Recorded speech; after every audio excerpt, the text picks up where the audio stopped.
जी हाँ साथियों, मैं आपका दोस्त पीएसपी गोस्वामी आप सभी का हमारे डिजिटल प्लेटफॉर्म पर स्वागत करता हूँ।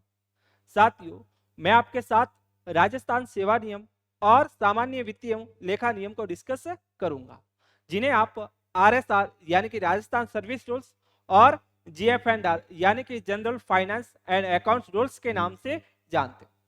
जब साथियों नियम को मैं आपके साथ डिस्कशन करने वाला हूं, तो ये बात मुझे अच्छे तरीके से पता है कि नियम को स्टार्ट करने से पहले वह कौन सी बेसिक जानकारी है जो आपको अच्छे तरीके से पता होनी चाहिए। साथियों, आप नियम को पढ़ रहे हो और आपको सरकार का अर्थ ही पता नहीं है, तो फिर साथियों आप नियम को पढ़कर करोगे क्या। नियमों के अंदर साथियों शब्द आएंगे प्रशासनिक विभाग, विभागाध्यक्ष, नियंत्रक अधिकारी, प्रादेशिक अधिकारी, कार्यालय अध्यक्ष। इन सब का अर्थ क्या होता है और ये सभी अधिकारी कहां पर बैठते हैं, ये आपको अच्छे तरीके से पता होना चाहिए। साथियों, जब नियम को मैं आपके साथ डिस्कशन करने वाला हूं, तो ये बात मुझे अच्छे तरीके से पता है कि मुझे इमारत 5 मंजिला बनानी है या फिर इमारत 10 मंजिला बनानी है। उसके हिसाब से मैं नींव को क्या करूंगा साथियों, गहरा करूंगा। और आज हमारी ये पहली क्लास साथियों बेसिक के ऊपर रहने वाली है। आप मेरे से कतई अपेक्षा मत करना कि आज पहली क्लास के अंदर मैं आपके साथ चैप्टर नंबर फर्स्ट का नियम फर्स्ट डिस्कस कर लूंगा। नहीं, मैं आपके साथ आज पहली क्लास के अंदर फाउंडेशन तैयार करने वाला हूं। जब साथियों आपका बेसिक क्या हो जाएगा, स्ट्रांग हो जाएगा, तो साथियों नियम को पढ़ने में क्या आएगा, मजा आएगा। और साथियों आज जो मैं बेसिक जानकारी आपको बताने वाला हूं, ये साथियों आपने पहले से पढ़ रखा है, लेकिन साथियों आज थोड़ी उसके बारे में हम क्या करेंगे, एडवांस बातें करेंगे। तो देखिएगा साथियों, सबसे पहला क्वेश्चन मेरा आपसे है कि संविधान से आप क्या समझते हो। सर, आपने ये क्वेश्चन तो एकदम बेसिक सा क्वेश्चन पूछ लिया। मुझे पता है साथियों ये क्वेश्चन एकदम बेसिक है। अगर मैं किसी को भी पूछूंगा कि संविधान से आप क्या समझते हो, तो उनका आंसर क्या आएगा, जैसे ही किसी परिवार को नियंत्रित करने के लिए या चलाने के लिए नियम होते हैं, उसी तरह किसी देश की शासन व्यवस्था को संचालित करने के लिए नियम होते हैं, तो उन नियमों के समूह को संविधान कहते हैं। लेकिन साथियों मेरा थोड़ा नजरिया डिफरेंट है।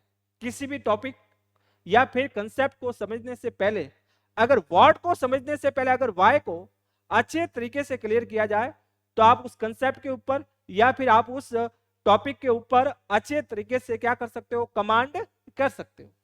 अब मेरा क्वेश्चन है साथियों कि संविधान का निर्माण क्यों किया जाता है। मेरा क्वेश्चन क्या है, संविधान का निर्माण क्यों किया जाता है। तो मैं आपको बता दूं साथियों, संविधान का निर्माण विधि का शासन स्थापित करने के लिए किया जाता, यानी कि रूल ऑफ लॉ। अब आपका क्वेश्चन आएगा साथियों कि विधि का शासन स्थापित हो जाएगा तो इससे होगा क्या। तो साथियों मैं आपको बता दूं कि संविधान का निर्माण विधि का शासन स्थापित करने के लिए किया जाता है। जब भी साथियों विधि का शासन स्थापित होगा तो इससे होगा क्या, जब भी साथियों विधि का शासन होता है तो कानून की नजर में सभी व्यक्ति क्या होते हैं साथियों, समान होते हैं। कानून की नजर में साथियों प्रधानमंत्री और कोई आम व्यक्ति दोनों क्या है साथियों, समान। अगर कोई प्रधानमंत्री कोई गुनाह करता है या फिर कोई आम व्यक्ति गुनाह करता है, तो दोनों को समान रूप से दंड दिया जाएगा। यानी कि स्थिति या पद की परवाह किए बिना, स्थिति या पद की परवाह किए बिना निर्णय कानून के ऊपर क्या होगा साथियों, आधारित होगा। जब भी विधि का शासन होगा, मतलब ना तो किसी व्यक्ति का शासन होगा ना ही किसी सरकार का शासन होगा। शासन किसका होगा साथियों, विधि का शासन होगा। हमारे देश के अंदर साथियों सबसे सर्वोच्च विधि कौन है, हमारा संविधान। कौन है साथियों, हमारा संविधान। इसके साथ साथ में साथियों आपको ध्यान रखना है, यानी विधि का शासन मतलब सभी व्यक्तियों के साथ समान रूप से उचित व्यवहार किया जाएगा और कानून की नजर में क्या होंगे साथियों, सभी व्यक्ति बराबर है। अब मैंने क्या बोला, संविधान का निर्माण विधि का शासन स्थापित करने के लिए किया जाता है। यानी विधि का शासन यानी कि विधि की नजर में यानी कि कानून की नजर में सभी व्यक्ति क्या होंगे साथियों, समान होंगे। और हमारे देश के अंदर सबसे बड़ी सर्वोच्च विधि कौन है साथियों, हमारा संविधान। दूसरी बात, जब भी साथियों विधि का शासन स्थापित होता है, जब भी विधि का शासन स्थापित होता है तो दूसरा इंपैक्ट क्या आता है साथियों, सरकार क्या होती है, सीमित होती है। क्या होती है साथियों, सरकार सीमित होती है। इसको आप अच्छे तरीके से समझना है। जब भी विधि का शासन स्थापित होता है तो इससे सरकारें क्या होती है, सीमित होती है। सर ये हमें अच्छे तरीके से समझा दो, तो मैं साथियों समझाने के लिए यहां पर खड़ा हूं। सरकारें सीमित का मतलब क्या होता है साथियों, सरकार कुछ भी करने के लिए स्वतंत्र नहीं है। सरकार देश के संविधान और अन्य कानूनों के भीतर रहकर कार्य करेगी। यानी कि सरकार कुछ भी करने के लिए स्वतंत्र नहीं है। सरकार को व्यक्ति की स्वतंत्रता और उसके अधिकारों की क्या करनी होगी साथियों, रक्षा करनी होगी। यानी कि यहां पर सरकार तानाशाही शासन नहीं कर सकती, सरकार निरंकुश नहीं हो सकती। सरकार को व्यक्ति की स्वतंत्रता और उसके अधिकारों को ध्यान में रखना होगा और उसकी रक्षा करनी होगी। सरकार कोई ऐसा भी कानून नहीं बना सकती जो उसके मौलिक अधिकारों का क्या करे साथियों, उल्लंघन करे। सरकार सीमित होगी, मतलब आपको व्यक्तियों की स्वतंत्रता और उसके अधिकारों की क्या करनी है साथियों, रक्षा करनी है। सरकार कुछ भी करने के लिए साथियों स्वतंत्र नहीं होगी। सरकार को देश के संविधान और कोई अन्य कानून है उसके भीतर रहकर कार्य करना होगा। यानी कि सरकार किससे सीमित है साथियों, सरकार देश के संविधान और अन्य कानूनों से क्या है साथियों, सीमित है। यानी कि सरकार कुछ भी नहीं कर सकती, यानी कि सरकार तानाशाही नहीं बन सकती, यानी कि मौलिक अधिकारों का उल्लंघन नहीं कर सकती। दूसरी बात, सरकार को न्यायपालिका का क्या करना होगा साथियों, सम्मान करना होगा। वो न्यायपालिका के ऊपर हमला नहीं कर सकती। तो सरकार सीमित होगी, मतलब सरकार कुछ भी करने के लिए स्वतंत्र नहीं है। सरकार को देश के संविधान और अन्य कानूनों के भीतर रहकर कार्य करना होगा। सरकार सीमित किससे है, सरकार देश के संविधान और अन्य कानूनों से क्या है साथियों, सीमित है। सरकार कोई भी ऐसा कानून नहीं बना सकती जिससे साथियों क्या हो जाए, मौलिक अधिकारों का उल्लंघन हो जाए। साथ साथ में सरकार को न्यायपालिका का भी सम्मान करना चाहिए। यहां तक आपको समझ में आ गया। अब बात आती है, सर अगर सरकार क्या हो जाए, असीमित हो जाए, सरकार क्या हो जाए साथियों, असीमित हो जाए, तो जब भी साथियों सरकार क्या हो जाती है, असीमित हो जाती है, मतलब सरकारें तानाशाही हो जाती है, निरंकुश हो जाती है, सरकार व्यक्तियों के हितों और उसकी स्वतंत्रता की रक्षा नहीं कर सकती, सरकारें क्या हो जाती है, निरंकुश हो जाती है। तो आपको ध्यान में रखना है, संविधान का निर्माण विधि का शासन स्थापित करने के लिए किया जाता है। जब भी साथियों विधि का शासन होगा तो इससे होगा क्या साथियों, विधि यानी कि कानून की नजर में सभी व्यक्ति क्या होंगे, समान होंगे, सभी के साथ समान व्यवहार किया जाएगा। चाहे प्रधानमंत्री कोई गुनाह करे, चाहे कोई आम व्यक्ति गुनाह करे, दोनों को समान रूप से दंड दिया जाएगा। स्थिति या पद की परवाह किए बिना निर्णय कानून पर क्या होगा साथियों, आधारित होगा। यानी ना तो किसी व्यक्ति का शासन होगा, ना ही किसी सरकार का शासन होगा। दूसरी बात मैंने क्या बोली, जब भी विधि का शासन स्थापित होगा तो इससे सरकारें क्या होगी साथियों, सीमित होगी। सरकार सीमित का मतलब क्या है, सरकार देश के संविधान और अन्य कानूनों के भीतर रहकर कार्य करेगी। सरकार कुछ भी कार्य करने के लिए स्वतंत्र नहीं है। सरकार को व्यक्ति के हितों और उसकी स्वतंत्रता की रक्षा करनी होगी। सरकार कोई ऐसा कानून भी नहीं बना सकती जिससे मौलिक अधिकारों का क्या हो जाए साथियों, उल्लंघन हो जाए। सरकार को न्यायपालिका का सम्मान भी करना होगा। दूसरी बात, आपका क्वेश्चन आता है कि सरकारें असीमित हो जाए तो इससे होगा क्या। सरकारें असीमित होने से मतलब है साथियों, सरकारें क्या हो जाएगी, तानाशाही हो जाएगी, सरकारें क्या हो जाएगी, निरंकुश हो जाएगी। यानी कि व्यक्तियों के हितों और उसकी स्वतंत्रता की रक्षा नहीं करेगी, वह न तो किसी मौलिक अधिकार को ध्यान में रखेगी। यहां तक साथियों आपको अच्छे तरीके से समझ में आ गया होगा। तो देखिएगा साथियों, सबसे पहले मैंने आपको क्या पूछा कि संविधान का निर्माण क्यों किया जाता है? तो संविधान का निर्माण विधि का शासन स्थापित करने के लिए किया जाता है, यानी कि रूल ऑफ लॉ। फिर मैंने आपको क्या बोला, जब भी विधि का शासन स्थापित हो जाएगा तो इससे क्या होगा? तो साथियों हमारे देश के अंदर सबसे सर्वोच्च विधि कौन है साथियों? हमारा संविधान, यानी कि कानून की नजर में सभी व्यक्ति क्या होंगे? समान होंगे। तो विधि का शासन स्थापित करने के लिए, तो विधि का शासन स्थापित होने से क्या हो जाएगा साथियों? विधि क्या होगी? सर्वोच्च होगी, और सरकारें क्या होगी साथियों? सीमित होगी। सरकार देश के संविधान और अन्य कानूनों के भीतर रहकर ही कार्य करेगी। सरकार कुछ भी करने के लिए स्वतंत्र नहीं है। तो यहां पर क्या हो जाएगा? सरकारें सीमित हो जाएगी। सरकार सीमित किससे होगी? सरकारें सीमित किससे होगी साथियों बताइए? सरकारें सीमित किससे होगी? सरकारें सीमित होगी साथियों विधि से। किससे होगी? विधि से क्या होगी साथियों? सीमित होगी, यानी कि कानून से क्या होगी? सीमित होगी। फिर साथियों ये बताएं, सरकार सीमित क्यों होगी? सरकार सीमित क्यों होगी? तो इसका मतलब क्या है साथियों? व्यक्ति की स्वतंत्रता एवं उसके हितों की रक्षा हेतु। यहां तक आपको अच्छे तरीके से समझ में आ गया। अगर सरकार असीमित हो जाए तो इसका मतलब क्या होती है? सरकारें क्या हो जाती है साथियों? तानाशाही हो जाती है, यानी कि निरंकुश शासन हो जाता है। यानी कि सरकार व्यक्तियों के मौलिक अधिकारों को ध्यान में नहीं रखती। तो यहां तक साथियों आपको संविधान के बारे में एडवांस बातें समझ में आ गई होगी। अब मैं साथियों आपके साथ डिस्कस करने वाला हूं कि शासन सीमित कैसे होगा। सरकारें क्या हो रही है साथियों? सीमित हो रही है।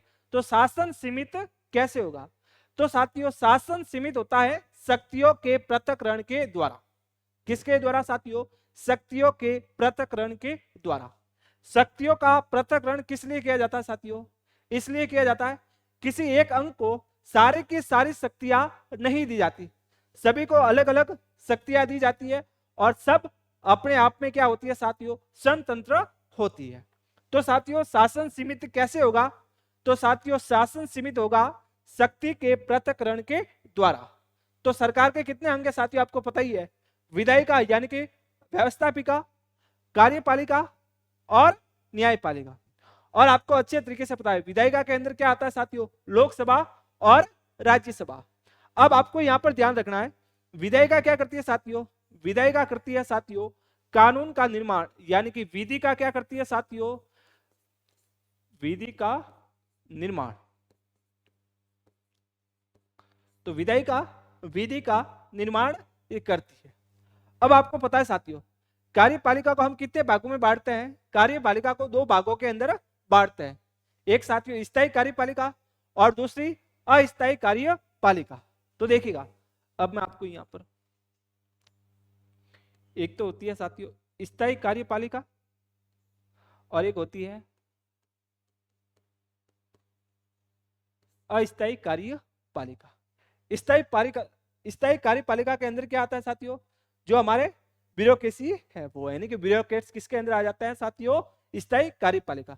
जब आप भी क्या बन जाओगे साथियों? सरकारी सर्वेंट बन जाओगे, तो आप भी किसका हिस्सा बन जाओगे साथियों? स्थायी कार्यपालिका के हिस्से बन जाओगे। अस्थायी कार्यपालिका मतलब जो भी पार्टी है चुनाव के अंदर साथियों जीत कर आती है, वह किसका रूप ले लेती है?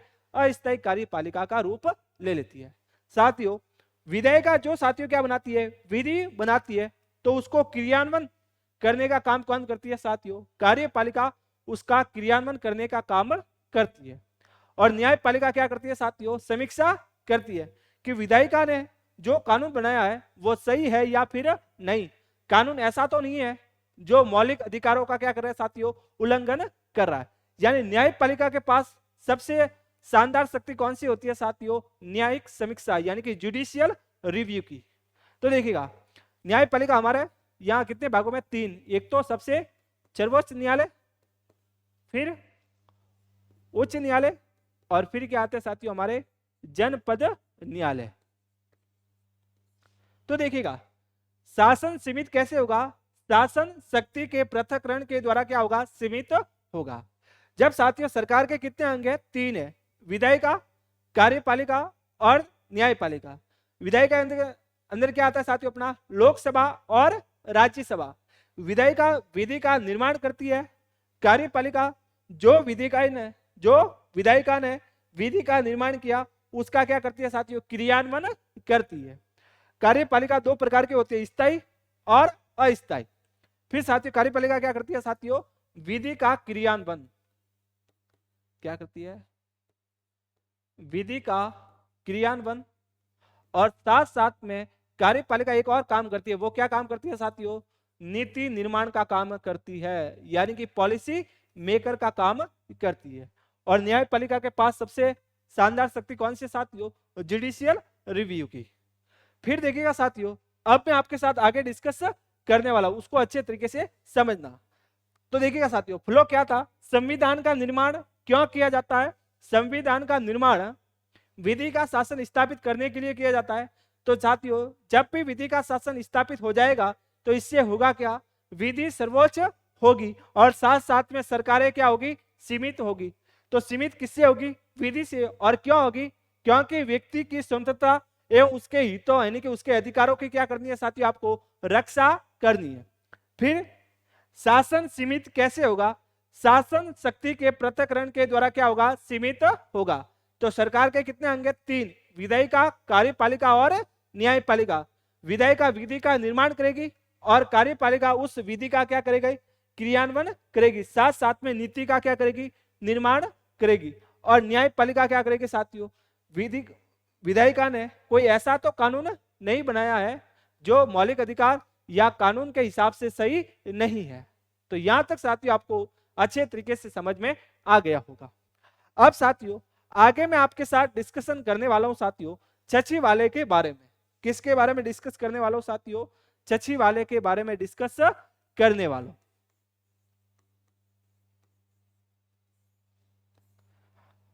सचिवालय का संधि विच्छेद करेंगे तो क्या हो जाएगा साथियों, सचिव प्लस आलय यानी कि सचिवों का घर।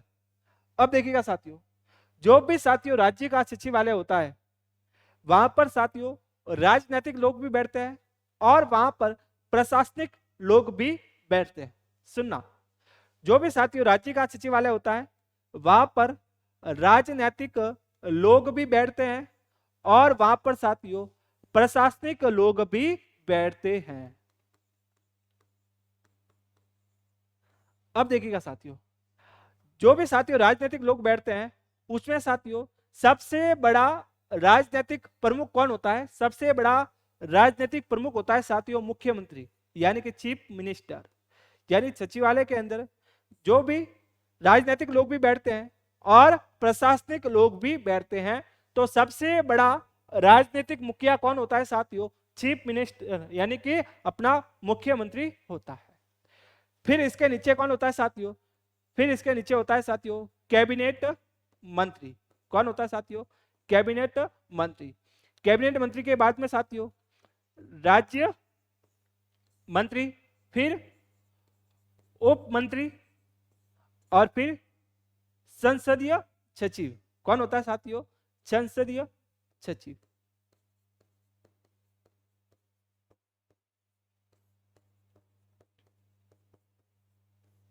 तो देखिएगा राज्य सचिवालय के अंदर क्या होता है साथियों, राजनीतिक लोग भी बैठते हैं और प्रशासनिक लोग भी बैठते हैं।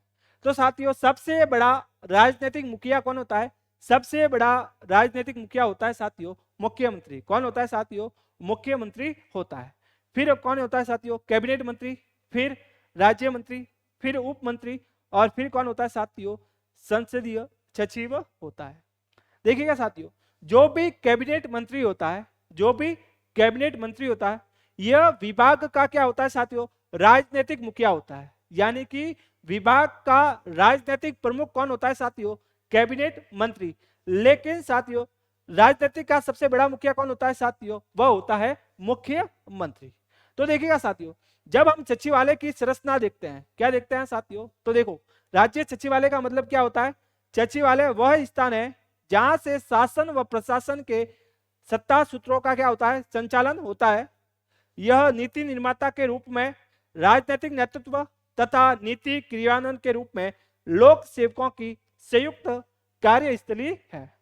यहां पर क्या होता है साथियों, सत्ता सूत्रों का क्या होता है, संचालन होता है, जहां से पॉलिसी मेकर का क्या किया जाता है साथियों, काम किया जाता है। अब मैं आपके साथ डिस्कस करने वाला हूं साथियों, इसको अच्छी तरीके से समझना। राज्य सचिवालय की संरचना, तो मैंने आपको क्या बताया, सचिवालय के अंदर साथियों राजनीतिक लोग भी बैठते हैं और प्रशासनिक लोग भी बैठते हैं। यहां पर साथियों जो भी प्रशासनिक लोग बैठते हैं, तो देखिएगा सचिवालय के अंदर साथियों सबसे बड़ा राजनीतिक मुखिया कौन होता है, सबसे बड़ा राजनीतिक मुखिया होता है साथियों मुख्यमंत्री। यानी सबसे बड़ा राजनीतिक मुखिया होता है साथियों, कौन होता है, अपना मुख्यमंत्री। सबसे बड़ा राजनीतिक मुखिया बोलो या फिर प्रमुख बोलो, कौन होता है साथियों, मुख्यमंत्री होता है। फिर कौन होता है, कैबिनेट मंत्री, फिर राज्य मंत्री, फिर उप मंत्री और फिर संसदीय सचिव। साथियों कैबिनेट मंत्री किसी विभाग का, कैबिनेट मंत्री किसी विभाग का सबसे बड़ा राजनीतिक क्या होता है, मुखिया होता है। यानी कैबिनेट मंत्री क्या होता है साथियों, विभाग का प्रमुख होता है, विभाग का राजनीतिक प्रमुख होता है। विभाग का राजनीतिक प्रमुख कौन होता है साथियों, कैबिनेट मंत्री। फिर होता है साथियों राज्य मंत्री। राज्य मंत्री क्या करता है साथियों, कैबिनेट मंत्री की क्या करता है साथियों, सहायता करता है। लेकिन कभी कभी क्या होता है, कभी कभार राज्य मंत्री को भी स्वतंत्र प्रभार दिया जाता है, ये आपको ध्यान में रखना है। और फिर कौन होता है साथियों, उप मंत्री, और फिर होता है संसदीय सचिव। तो यहां से दो क्वेश्चन आपको ध्यान में रखना है, और आपकी बार स्पेशली आपको ध्यान में रखना है, आपकी बोर्ड एग्जाम कौन ले रहा है साथियों, अधीनस्थ बोर्ड। और अधीनस्थ बोर्ड किस लेवल का एग्जाम लेता है वो साथियों आपको अच्छे तरीके से पता है। तो देखिएगा सचिवालय के अंदर सबसे बड़ा राजनीतिक मुखिया कौन होता है, मुख्यमंत्री। लेकिन किसी विभाग का राजनीतिक मुखिया कौन होता है साथियों, कैबिनेट मंत्री। अब बात करते हैं साथियों प्रशासनिक प्रमुख की। किसकी बात करते हैं, प्रशासनिक प्रमुख की। सचिवालय के अंदर सबसे बड़ा प्रशासनिक प्रमुख यानी कि मुखिया कौन होता है साथियों, मुख्य सचिव होता है। सबसे बड़ा प्रशासनिक मुखिया कौन होता है साथियों, मुख्य सचिव होता है, यानी कि चीफ सेक्रेटरी। फिर कौन होता है साथियों, अतिरिक्त मुख्य सचिव, फिर प्रमुख शासन सचिव, फिर सचिव बोलो, शासन सचिव बोलो या फिर प्रमुख सचिव बोलो। अब इसको अच्छे तरीके से आपको समझना है। देखिएगा यहां पर मैंने आपको क्या बताया, किसी विभाग का राजनीतिक मुखिया कौन होता है, कैबिनेट मंत्री। उसी तरह किसी विभाग का प्रशासनिक मुखिया कौन होता है साथियों, सचिव बोलो, शासन सचिव बोलो या फिर कौन होता है साथियों, प्रमुख सचिव। तीनों एक ही मतलब है। तो देखिएगा साथियों ये सचिव क्या करता है साथियों, ये कैबिनेट मंत्री को क्या देते हैं साथियों, सलाह देते हैं। और हमारे राजनेता कितने इंटेलिजेंट है साथियों वो आपको पता ही है। जैसे कि साथियों जो भी शिक्षा विभाग है उसका क्या होगा, कैबिनेट मंत्री होगा, तो उसको एक शासन सचिव दिया होगा, वो क्या करता है, उसकी हेल्प करता है, उसको क्या देता है, विभिन्न पॉलिसी मेकर यानी पॉलिसी बनाने के लिए उसकी क्या करता है साथियों, सहायता करता है।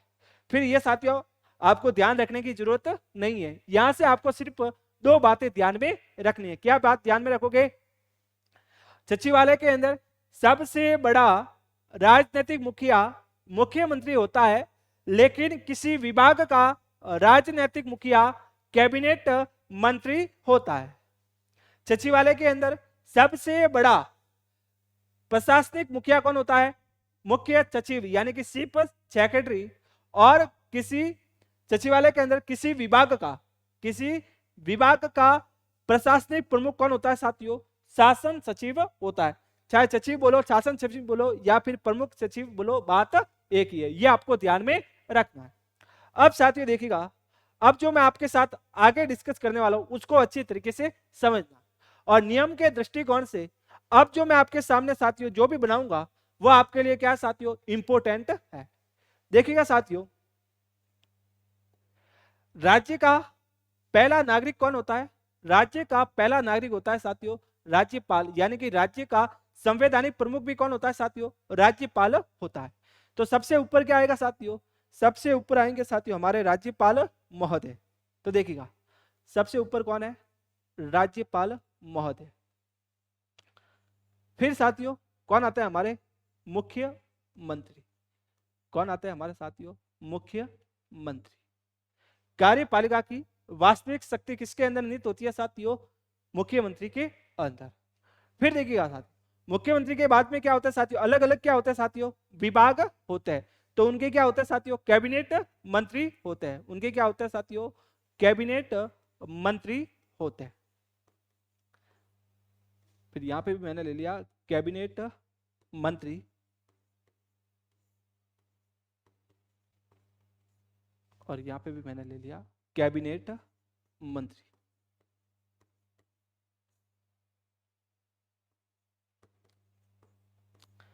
सपोज करो साथियों यहां पर मैं एग्जांपल ले रहा हूं कि ये कैबिनेट मंत्री है साथियों चिकित्सा विभाग के,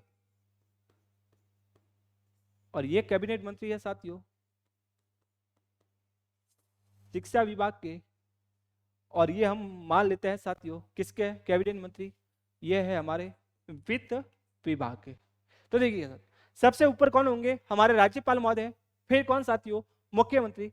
फिर साथियों क्या आता है, फिर विभिन्न विभागों के क्या आते हैं साथियों, कैबिनेट मंत्री। कैबिनेट के मंत्री क्या होते हैं साथियों, किसी विभाग का राजनीतिक क्या होता है साथियों, मुखिया होता है। फिर साथियों इनकी हेल्प के लिए कौन होता है, इनकी हेल्प के लिए कौन होता है साथियों, आपको अच्छे तरीके से पता है कौन होता है साथियों, शासन सचिव होते हैं। कौन होता है साथियों, शासन सचिव होते हैं। उसी तरह साथियों शिक्षा विभाग के जो भी कैबिनेट मंत्री है उनके लिए हेल्प के लिए भी क्या होंगे साथियों, शासन सचिव होंगे। उनकी हेल्प के लिए भी शासन सचिव होते हैं। और कैबिनेट मंत्री जो वित्त विभाग के साथियों, तो इनकी हेल्प के लिए भी क्या होंगे साथियों, शासन सचिव होते हैं। तो यहां तक तो साथियों आपको अच्छे तरीके से समझ में आ गया। यानी सबसे ऊपर कौन होता है, राज्यपाल महोदय, फिर मुख्यमंत्री, फिर कैबिनेट मंत्री, और उनकी हेल्प के लिए क्या होता है साथियों, शासन सचिव होते हैं। यहां तक साथियों आपको अच्छे तरीके से समझ में आ गया। तो देखिएगा साथियों यहां पर मुख्यमंत्री यहां से लगाकर साथियों देखिएगा यहां तक, ये सारे के सारे लोग कहां पर बैठते हैं साथियों, ये सारे लोग बैठते हैं साथियों सचिवालय के अंदर। कहां पर बैठते हैं ये सारे के सारे लोग, सचिवालय के अंदर बैठते हैं। चाहे सचिवालय बोलो चाहे सरकार बोलो, कोई अलग बात नहीं है, क्योंकि सरकार का मतलब ही क्या होता है, सरकार का मतलब ही क्या होता है साथियों, सचिवालय होता है। अब यहां से समझना साथियों, अगर सपोज करो मैं शिक्षा विभाग के अंदर कार्य कर रहा हूं, तो मेरे लिए सरकार क्या हो जाएगी, मेरे लिए साथियों सरकार हो जाएगी शिक्षा विभाग। कौन सा हो जाएगा, शिक्षा विभाग। अगर कोई व्यक्ति साथियों चिकित्सा विभाग के अंदर कार्य कर रहा है, किसके अंदर कार्य कर रहा है साथियों, चिकित्सा विभाग के अंदर कार्य कर रहा है, तो उसके लिए सरकार क्या हो जाएगी साथियों, ये चिकित्सा विभाग उसके लिए क्या हो जाएगी, सरकार हो जाएगी। अगर कोई वित्त विभाग के अंडर में कार्य कर रहा है तो उसके लिए सरकार क्या हो जाएगी, उसके लिए साथियों ये वित्त विभाग क्या हो जाएगी साथियों, सरकार हो जाएगी। तो अब समझना सचिवालय बोलो या फिर साथियों क्या बोलो साथियों, सरकार बोलो, बात एक ही है। क्या है, बात एक ही है। अब साथियों जब हम नियम को पढ़ेंगे, क्या करेंगे साथियों, हम नियम को पढ़ेंगे तो वहां पर साथियों एक शब्द आएगा प्रशासनिक विभाग। क्या शब्द आएगा, शब्द आएगा प्रशासनिक विभाग। तो देखना कौन सा शब्द आएगा, प्रशासनिक विभाग। तो प्रशासनिक विभाग का मतलब क्या होता है साथियों, समझना अच्छे तरीके से। अगर मैं शिक्षा विभाग के अंडर में कार्य कर रहा हूं तो मेरे लिए सरकार क्या हो जाएगी साथियों, शिक्षा विभाग, और शिक्षा विभाग को ही मैं क्या बोलूंगा, प्रशासनिक विभाग बोलूंगा। अगर कोई व्यक्ति वित्त विभाग के अंडर में कार्य कर रहा है तो उसके लिए सरकार क्या हो जाएगी साथियों, वित्त विभाग हो जाएगी, और ये वित्त विभाग ही क्या कहलाएगा साथियों, प्रशासनिक विभाग कहलाएगा। उसी तरह कोई व्यक्ति शिक्षा विभाग के अंडर में कार्य कर रहा है तो उसके लिए सरकार क्या कहलाएगी, चिकित्सा विभाग, और चिकित्सा विभाग को ही क्या बोलेंगे, प्रशासनिक विभाग बोलेंगे। यानी कि प्रशासनिक विभाग का मतलब क्या हो गया, अगर मैं शिक्षा विभाग के अंडर में कार्य कर रहा हूं तो मेरा प्रशासनिक विभाग कौन सा हो गया साथियों, ये कौन सा, शिक्षा विभाग, यानी कि कैबिनेट मंत्री, और कौन साथियों, ये शासन सचिव। शासन सचिव मेरे लिए क्या हो गया साथियों, प्रशासनिक विभाग हो गया। अब साथियों समझना, कोई आपसे पूछे कि एक शब्द के अंदर मुझे सरकार का अर्थ बताओ, एक शब्द के अंदर मुझे सरकार का अर्थ बताओ, तो आप क्या बोलोगे? सरकार का मतलब क्या होता है? तो आप उसको बताना कि सरकार का मतलब होता है, सरकार का क्या मतलब होता है? सरकार का मतलब होता है शक्तियों का संगठित रूप। क्या होता है साथियों? सरकार का मतलब क्या होता है? शक्तियों का संगठित रूप क्या कहलाता है साथियों? सरकार कहलाता है। यह आपको अच्छे तरीके से ध्यान में रखना है। तो यहां तक मैंने आपको क्या बताया कि सबसे पहले ऊपर कौन होता है? राज्यपाल, फिर मुख्यमंत्री, फिर साथियों कैबिनेट मंत्री अलग अलग विभाग के होते हैं। कई बार क्या होता है साथियों, 2-3 विभाग का क्या होता है, एक कैबिनेट मंत्री होता है। जैसे साथियों हमारे राजस्थान के अंदर फाइनेंस डिपार्टमेंट किसके अंडर में?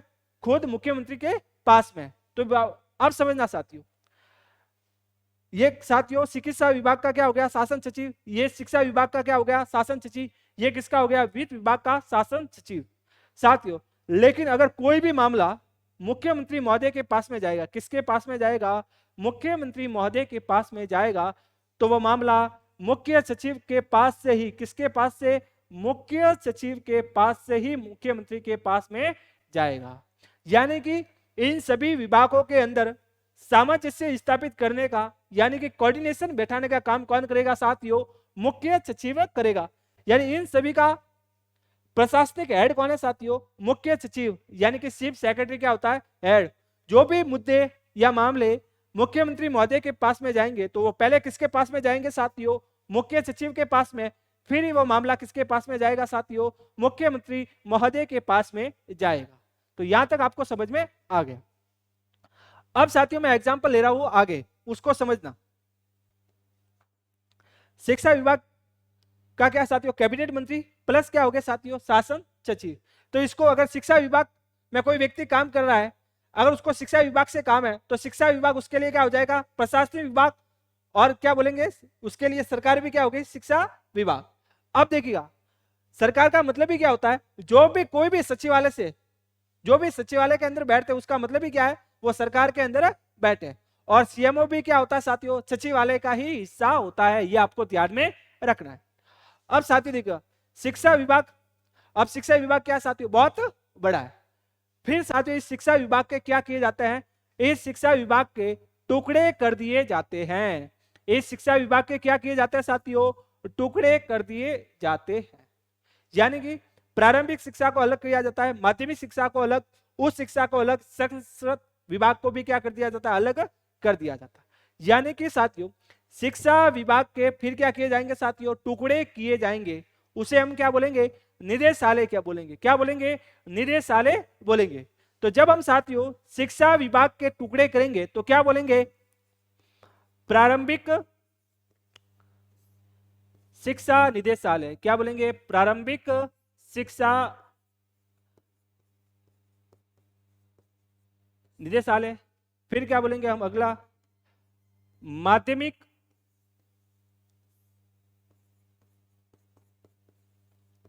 शिक्षा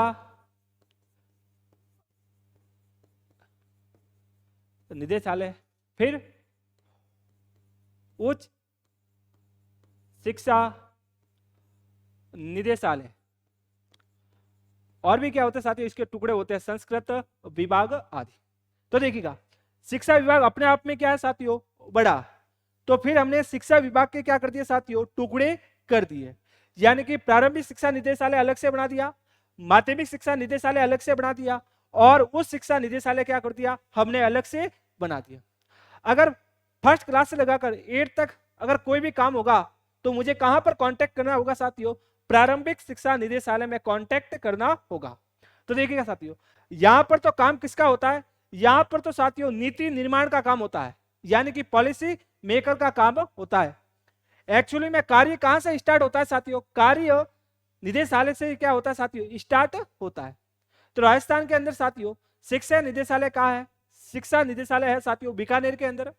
खान एवं भूविज्ञान निदेशालय कहां पर है साथियों? उदयपुर के अंदर। ये आपको ध्यान में रखना है। तो देखिएगा प्रारंभिक शिक्षा निदेशालय के हेड को हम क्या बोलेंगे? प्रारंभिक शिक्षा निदेशालय के हेड को साथियों हम क्या बोलेंगे? निदेशक बोलेंगे। क्या बोलेंगे साथियों? निदेशक बोलेंगे, यानी कि डायरेक्टर बोलेंगे। ये आपको ध्यान में रखना है।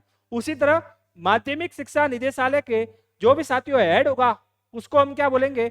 डायरेक्टर यानी कि निदेशक बोलेंगे। उसी तरह उस शिक्षा निदेशालय के हेड को हम क्या बोलेंगे? निदेशक बोलेंगे, यानी कि डायरेक्टर बोलेंगे। तो देखिएगा साथियों, जो भी सचिवालय के अंदर बैठते हैं, जो भी यहाँ पर सचिवालय के अंदर बैठते हैं, वह क्या होते हैं साथियों? सामान्य होते हैं। लेकिन साथियों जो भी निदेशालय के अंदर बैठते हैं वह क्या होते हैं साथियों? विशेषज्ञ होते हैं। क्या होते हैं? विशेषज्ञ होते हैं। क्योंकि एक्चुअली में कार्य कहां से आरंभ होता है? एक्चुअली में कार्य यहां से क्या होता है साथियों? आरंभ होता है। तो निदेशालय के हेड को क्या बोलते हैं साथियों? निदेशक बोलते हैं। और एक्चुअली में कार्य कहां से स्टार्ट होता है? निदेशालय से स्टार्ट होता है। अगर मेरा प्रारंभिक शिक्षा से काम है तो मैं कहां पर जाऊंगा? प्रारंभिक शिक्षा निदेशालय में जाऊंगा। अगर मेरा काम माध्यमिक शिक्षा से रिलेटेड है तो मैं कहां पर जाऊंगा? माध्यमिक शिक्षा निदेशालय में जाऊंगा। तो साथियों इस निदेशक को ही क्या बोलते हैं साथियों? समझना, इसको ही क्या बोलते हैं? विभागाध्यक्ष बोलते हैं। क्या बोलते हैं इसको? इसको बोलते हैं विभागाध्यक्ष, यानी कि हेड ऑफ डिपार्टमेंट बोला जाता है। क्या बोला जाता है? हेड ऑफ डिपार्टमेंट बोला जाता है। यह आपको अच्छे तरीके से ध्यान में रखना है। यानी कि निदेशक को ही हम क्या बोलते हैं? विभागाध्यक्ष, यानी कि हेड ऑफ डिपार्टमेंट बोलते हैं। अब साथियों एक क्वेश्चन मैं आपसे पूछ रहा हूं, आप कॉमन सेंस से आंसर देना। अगर प्रारंभिक शिक्षा से रिलेटेड कोई भी साथियों कार्य करवाना है, यानी कि उसके अंडर में जितने भी ऑफिस आते हैं, अगर उसको नियंत्रित करना है तो कौन नियंत्रित करेगा? प्रारंभिक शिक्षा से रिलेटेड होगा तो वह डायरेक्टर क्या करेगा साथियों? नियंत्रित करेगा। अगर माध्यमिक शिक्षा निदेशालय के अंडर में जितने भी ऑफिस आते हैं, अगर उनको कंट्रोल करना है तो कौन करेगा साथियों? माध्यमिक शिक्षा निदेशालय का डायरेक्टर उनको क्या करेगा साथियों? नियंत्रण करेगा। तो इसी का मतलब क्या हो गया साथियों? इस विभागाध्यक्ष को ही हम क्या बोलेंगे? इस विभागाध्यक्ष को ही साथियों हम एक और नाम से जानते हैं। वह क्या नाम हो जाएगा इसका? उसका नाम हो जाएगा साथियों, क्या नाम हो जाएगा? नियंत्रक अधिकारी। क्या हो जाएगा? नियंत्रक अधिकारी, यानी कि कंट्रोलिंग ऑफिसर। क्या हो जाएगा? कंट्रोलिंग ऑफिसर हो जाएगा। तो देखिएगा निदेशालय के हेड को हम क्या बोलते हैं? निदेशक, यानी कि डायरेक्टर। और इसी को हम क्या बोलेंगे? इसी को हम बोलेंगे विभागाध्यक्ष, यानी कि हेड ऑफ डिपार्टमेंट। और इसी को क्या बोलते हैं साथियों? नियंत्रक अधिकारी, यानी कि कंट्रोलिंग ऑफिसर कहते हैं। तो यहां तक आपको समझ में आ गया। फिर साथियों क्या होगा समझना, फिर साथियों आगे क्या आ जाएगा? वहां से फिर आगे नीचे क्या आ जाएगा साथियों? संभाग आ जाएगा। क्या आ जाएगा? संभाग आ जाएगा। अब संभाग लेवल पर भी क्या करोगे आप? किसी अधिकारी को क्या करोगे साथियों? नियुक्त करोगे। संभाग लेवल पर जिस अधिकारी को नियुक्त करोगे उसे क्या बोला जाता है? उसे बोला जाता है साथियों प्रादेशिक अधिकारी बोला जाता है। क्या बोला जाता है उसको? उसको प्रादेशिक अधिकारी बोला जाता है, यानी कि रीजनल ऑफिसर बोला जाता है। उसको रीजनल ऑफिसर बोला जाता है। फिर साथियों निदेशालय से नीचे क्या आ गया? संभाग लेवल पर कौन आ गया साथियों? प्रादेशिक अधिकारी, जिसे हम क्या बोलते हैं साथियों? Regional officer. फिर क्या आ जाएगा साथियों? जिला। फिर क्या आ जाएगा साथियों? तहसील। फिर तहसील के नीचे क्या आ जाएगा साथियों? समझना, तहसील के नीचे जिस डिपार्टमेंट, तो हम इसका एग्जांपल ले रहे हैं, हम शिक्षा विभाग का एग्जांपल ले रहे हैं, तो इसके हिसाब से क्या आ जाएगा? जो भी स्कूल है उसका क्या आ जाएगा साथियों? कार्यालय आ जाएगा। तो देखिएगा जो भी साथियों स्कूल होती है उसका हेड कौन होता है? उसका हेड होता है साथियों प्रिंसिपल, यानी प्रिंसिपल महोदय उसके क्या होते हैं साथियों? हेड होता है। यानी कार्यालय के अध्यक्ष को क्या बोलता है साथियों? कार्यालय अध्यक्ष बोलते हैं। क्या बोलते हैं? कार्यालय अध्यक्ष बोलते हैं, यानी कि हेड ऑफ ऑफिस। क्या बोलते हैं उसको? हम हेड ऑफ ऑफिस बोलते हैं। तो देखिएगा साथियों अब लास्ट टाइम मैं आपके साथ क्या कर रहा हूं साथियों? रिवाइज करता हूं। और ये सारे के सारे शब्द जब हम साथियों नियमों को पढ़ेंगे तो हर बार कहीं ना कहीं किसी नियम में एक शब्द आपको जरूर सुनने को मिलेगा, यानी कि इसकी रिपोर्ट आपको प्रशासनिक विभाग को करनी होगी। अगर आपको प्रशासनिक विभाग का मतलब ही पता नहीं है तो फिर साथियों आप रट कर कितना रटोगे। तो देखिएगा, सबसे ऊपर कौन होता है साथियों, राज्यपाल। राज्यपाल क्या होता है साथियों, संवैधानिक का प्रमुख होता है। फिर मुख्यमंत्री, और मुख्यमंत्री के अंडर में कौन आता है साथियों, कैबिनेट मंत्री। विभिन्न विभागों के क्या होते हैं साथियों, विभिन्न कैबिनेट मंत्री होते हैं, और उनकी सहायता के लिए क्या होता है साथियों, शासन सचिव। ये क्या होता है साथियों, सीनियर आईएएस ऑफिसर होते हैं, जो इनको क्या देते हैं साथियों, सलाह देते हैं। यानी कि यहाँ पर कार्य किसका होता है, पॉलिसी मेकर का कार्य होता है। फिर साथियों हमने एग्जाम्पल लिया शिक्षा विभाग का, तो शिक्षा विभाग का फिर हमने क्या कर दिया, टुकड़े टुकड़े कर दिया। यानी प्रारंभिक शिक्षा निदेशालय को अलग कर दिया, माध्यमिक शिक्षा निदेशालय को अलग कर दिया, उस शिक्षा निदेशालय को क्या कर दिया, अलग। और इसके भी टुकड़े किए जा सकते हैं, जैसे कि संस्कृत शिक्षा विभाग निदेशालय। अगर मुझे प्रारंभिक शिक्षा निदेशालय का इससे क्या है साथियों, काम है, तो मेरे लिए हेड कौन हो जाएगा, प्रारंभिक शिक्षा निदेशालय का निदेशक। इसी को हम क्या बोलते हैं, विभागाध्यक्ष, और इसी को हम क्या बोलते हैं, नियंत्रक अधिकारी यानी कि कंट्रोलिंग ऑफिसर।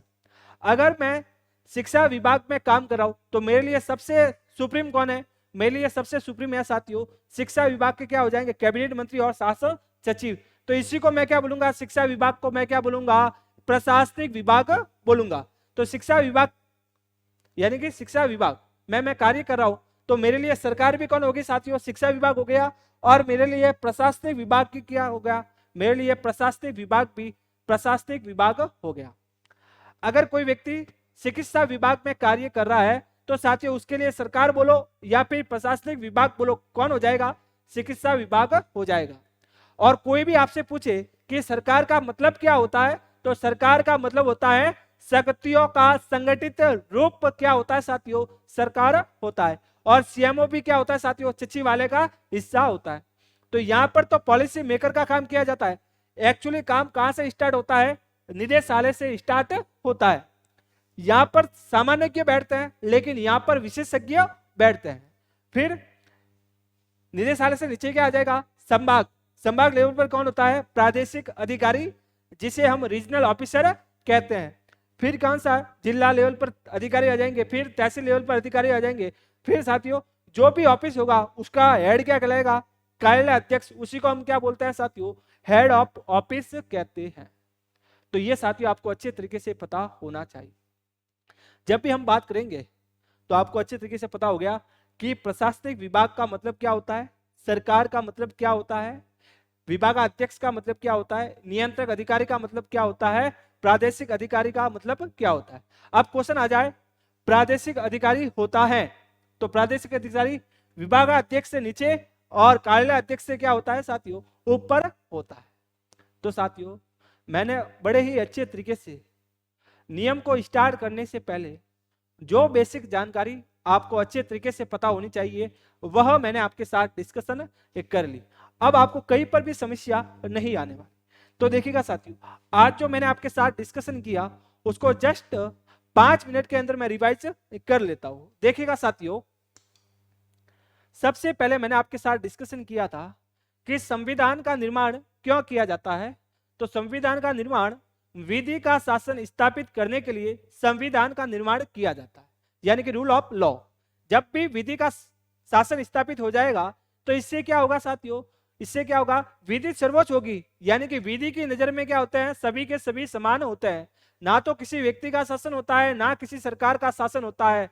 शासन किसका होता है साथियों, किसका होता है, विधि का शासन होता है, यानी कि सभी के साथ समान व्यवहार करना। फिर सरकारें क्या होगी, सीमित होगी, यानी कि सरकार संविधान और अन्य कानूनों के भीतर रहकर ही कार्य करेगी। सरकार कुछ भी करने के लिए स्वतंत्र नहीं है, यानी कि व्यक्ति के अधिकारों और उसकी स्वतंत्रता को ज्यादा महत्व दिया जाएगा। अगर सरकारें असीमित हो जाए तो इससे क्या होता है साथियों, सरकारें तानाशाही यानी कि निरंकुश हो जाती है, व्यक्तियों के मौलिक अधिकारों को ध्यान में नहीं रखती, उनका उल्लंघन कर देती है। सरकार सीमित मतलब आपको न्यायपालिका का भी सम्मान करना होगा। फिर शासन सीमित कैसे होगा, शासन सीमित होता है शक्ति के पृथक्करण के द्वारा। तो सरकार के कितने अंग, 3, विधायिका, कार्यपालिका और न्यायपालिका। फिर साथियों मैंने आपके साथ जो डिस्कशन किया वो डिस्कशन किया था सचिवालय की संरचना। यहां से आपको 2 बातें ध्यान में रखनी है। सचिवालय के अंदर साथियों सबसे बड़ा राजनीतिक प्रमुख कौन होता है? मुख्यमंत्री। लेकिन किसी विभाग का राजनीतिक प्रमुख कौन होता है? कैबिनेट मंत्री। सचिवालय के अंदर सबसे बड़ा प्रशासनिक प्रमुख मुख्य सचिव होता है, लेकिन किसी विभाग का प्रशासनिक प्रमुख कौन होता है? सचिव बोलो, शासन सचिव बोलो, या फिर प्रमुख सचिव बोलो। फिर साथियों यहां पर मैंने आपके साथ डिस्कशन किया था, ये आपको पूरा अच्छे तरीके से पता होना चाहिए। प्रशासनिक विभाग का मतलब क्या होता है? अगर मैं शिक्षा विभाग में कार्य कर रहा हूं तो मेरे लिए शिक्षा विभाग क्या हो जाएगा? प्रशासनिक विभाग हो जाएगा।